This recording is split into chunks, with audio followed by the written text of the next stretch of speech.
Want to turn website visitors into loyal customers? Let's build a killer email Signup section on your Shopify store. First things first, log into your Shopify Admin. Navigate to Online Store in the left-hand menu. Now click on Themes, find your current theme and hit that Customize button. This opens up the Theme Customizer on the left-hand side. You'll see a menu of sections that make up your store's homepage. Scroll down and click on Add section at the very bottom.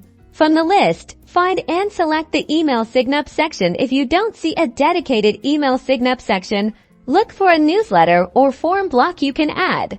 Boom! Your Email Signup section is now on the page. Let's make it yours. You can customize the heading to be super catchy. Think about what will grab your visitors' attention, like a special offer or announcement.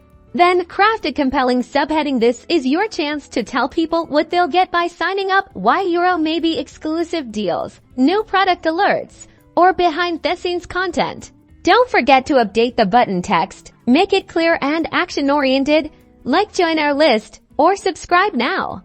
Many themes allow you to add a background image or even a background color to make your Signup section visually appealing and consistent with your brand. Once you're happy with your customizations, click the Save button in the top right corner. And there you have it, a professional and effective email Signup section ready to grow your email list and build lasting customer relationships. Happy selling!